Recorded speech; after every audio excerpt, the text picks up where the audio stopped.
They thought it was funny. The empty cake stand, the cardboard crown slipping off my head, and the card stamped in bold, cheap ink, "At least you tried." Their laughter came in waves, tight, mean, familiar.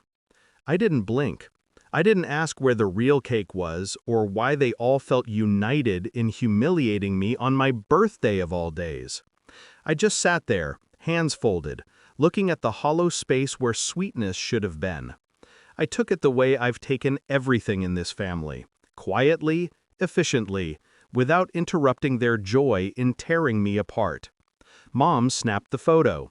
Dad leaned back, satisfied with the punchline he'd rehearsed all day.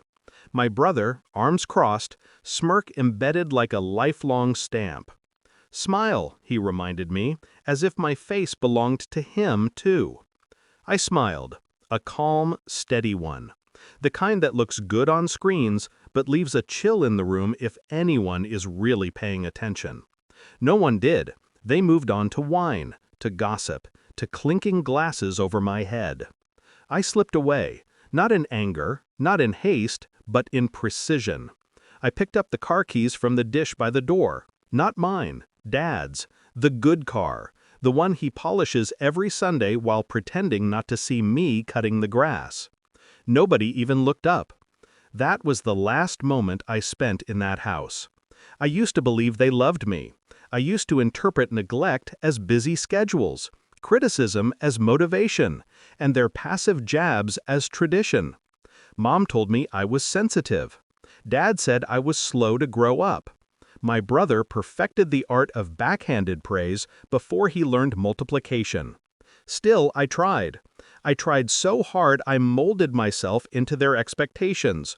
Quiet, agreeable, apologetic for existing. The contrast between before and now felt like two different lifetimes colliding. One naive, one awake. Maybe the shift began months earlier, when I overheard them talking in the kitchen, unaware I'd come home early. "Dad, we can only pretend so long. Mom, they just don't have whatever normal people have." My brother, a snort of agreement. His voice dipped with superiority he never earned. I paused on the staircase. I didn't cry. I didn't gasp. I just listened. For the first time, really listened. They spoke about me like I was a failed investment, not a family member. That night, something in me moved, quiet but irreversible. Not rage, not despair, a shift, a settling, a decision forming its own spine. I didn't leave with a dramatic note or slammed door. I simply disappeared. 2 weeks, silence from me, noise from them. At first, nothing. Then messages. "Mom, you didn't take your laundry." Dad, no words, just a bank transfer halted without warning. My brother, memes, jokes, old habit cruelty. Then the shift. Mom again, "Are you staying with someone?" Dad, "Your timing couldn't be worse." My brother, "Mom's been crying every night. Just come back." Interesting how concern blooms only when control slips. I stayed silent, because this wasn't abandonment, this was removal. Their grip had always been shaped like love, but felt like ownership. Leaving wasn't an escape, it was a reclamation. I planned. Not revenge, alignment. I went to the bank first. I had rights they'd assumed I'd never use. The joint account set up for emergencies, now technically accessible to me as a signer. A legal clerk confirmed it. "You owe them nothing. You are well within your rights." It felt like stepping into my own name for the first time. Dad messaged an hour later. "Where are you? We need to talk." No happy birthday, no acknowledgement. Just the tone of a man who realized his puppet had located the scissors. Next, storage unit.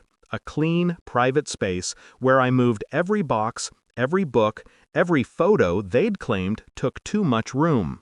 My room at home was left bare. Not a trace of me, except the indentations where I used to sleep small to take up less space.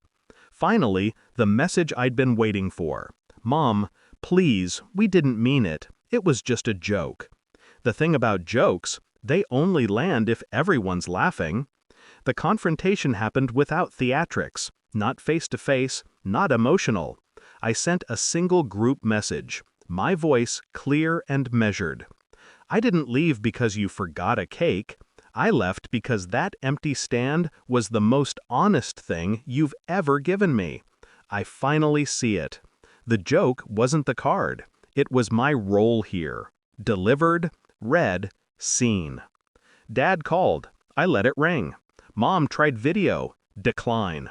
My brother typed for 5 straight minutes, then erased every word. I imagine the realization hit them not like lightning, but like slow dawn light creeping under a locked door. They didn't lose me suddenly. They lost me the way people lose daylight. Gradually, quietly, with warning signs they laughed at. I breathe easier now. I can hear myself think without their laughter shaping the edges. I don't want their apology. I don't need their recognition. I wanted distance.